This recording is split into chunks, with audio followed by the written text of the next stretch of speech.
আসসালামু আলাইকুম। কেমন আছেন সবাই? আশা করি আল্লাহর রহমতে সবাই অনেক ভালো আছেন। আলহামদুলিল্লাহ, আমিও আল্লাহর রহমতে অনেক ভালো আছি। আমি যেহেতু গ্রামে থাকি তাই আমার ব্লগগুলো খুব একটা গোছালো হবে না। এক এক সময়ের এক এক খণ্ডচিত্র নিয়েই আমার আজকের ব্লগটি। যদি একটু ভালো লেগে থাকে তাহলে লাইক দিয়ে সাথেই থাকবেন আশা করি। এক এক সময় এক একভাবে রান্না করি। আজকে হাতে মেখে বসিয়ে দিয়েছি। আমি আছি বাবার বাড়ি, তাই ছোটোখাটো আয়োজন হচ্ছে। মাংসটাকে ভালোভাবে কষিয়ে তারপর রান্না করব। মাংস হতে হতে দুধ চিতই বানাবো, তারই ব্যাটার তৈরি করে নিচ্ছি। এখানে আমি একটু সময় নিয়ে হাত দিয়ে ভালোভাবে ব্যাটারটা তৈরি করছি।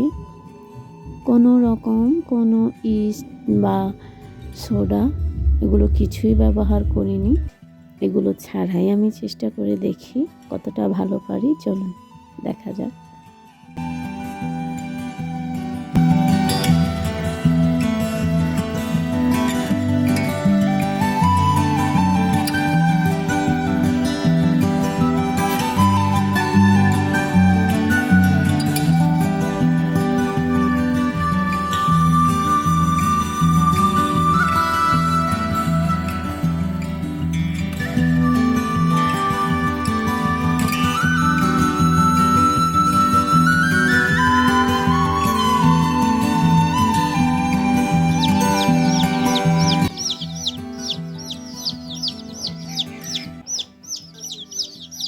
আর এই যে মুরগির ছোট ছোট বাচ্চাগুলো শীতের মধ্যে সকালবেলা বাহিরে দৌড়াবে।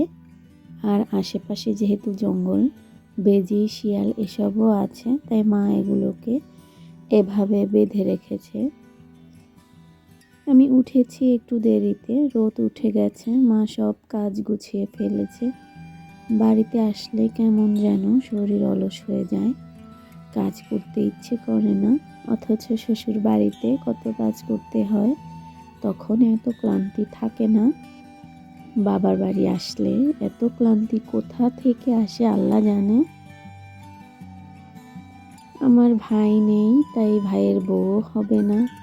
আমার মায়ের শেষ পর্যন্ত কাজ করে যেতে হবে, এগুলো ভাবলেই আফসোস হয়। আমার ছোট বোনের এই সুন্দর ফুল গাছগুলো দেখতে আমার খুবই ভালো লাগে। পুরনো কথা মনে পড়ে, আমিও এভাবে গাছ লাগিয়েছিলাম। আর পার্কের মতো দেখতে হবে, তাই আশেপাশে এত বাঁশ রয়েছে, সেখান থেকে বাঁশ কেটে চুন দিয়ে ঘর বানিয়ে সাজিয়েছিলাম। সেসব এখন শুধুই স্মৃতি। আসলে সময় কত তাড়াতাড়ি শেষ হয়ে যায় বোঝাই যায় না। বাড়িতে আসলে আমি বাড়ির আশেপাশে ঘুরে দেখি, হাঁটাহাঁটি করি আর হাজারো স্মৃতিগুলো মনে করি।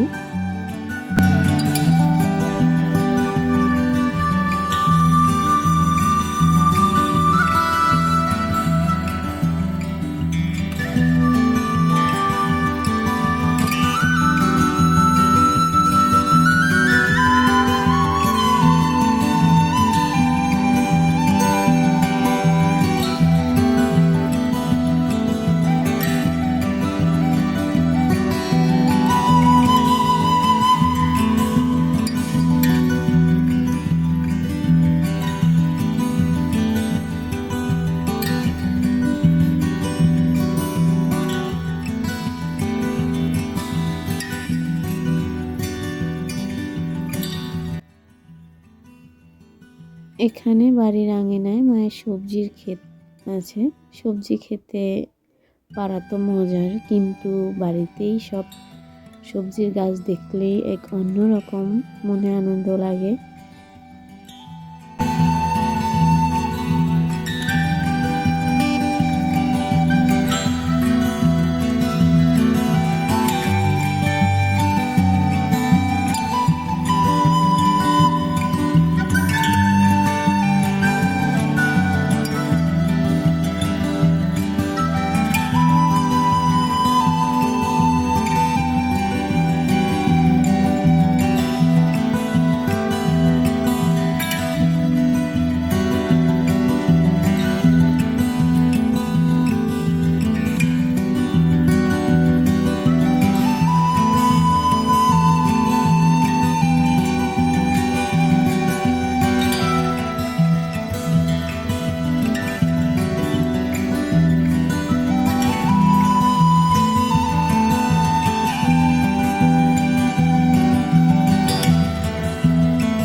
এই যে রাস্তাটা দেখছেন, এই রাস্তাটা হচ্ছে আমাদের বাড়িতে ঢুকতেই সামনের রাস্তা। বিয়ের আগে যখন কোনো অনুষ্ঠান হতো বা বাড়িতে মেহমান আসতো অথবা ঈদের আগে দুই পাশে ফুল গাছ লাগিয়েছি, সেগুলো কেটে ছেটে দিতাম আর দেখতে খুবই সুন্দর লাগতো। অন্যান্য সময়ে এসব করলেও মেহমান আসার আগে আর ঈদের সময় বেশি করতাম। এখন আর এসব করা হয় না।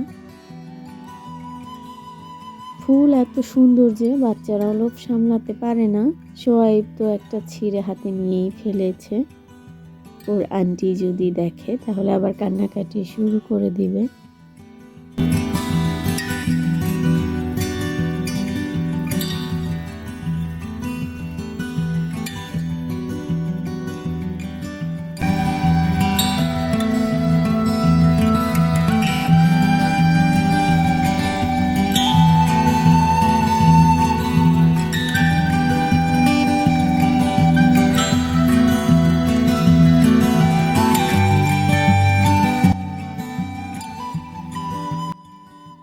যাই হোক, সব কিছুর পর বিকেলে বাড়ি এসে আঁকাআঁকি শুরু। কেমন লেগেছে আজকের ব্লগ কমেন্টে জানাবেন। অবশ্যই একটা লাইক দিয়ে পাশে থাকবেন। যদি ভালো লাগে তাহলে প্লিজ সাবস্ক্রাইব করতে ভুলবেন না। ভালো থাকবেন, সুস্থ থাকবেন। আল্লাহ হাফেজ।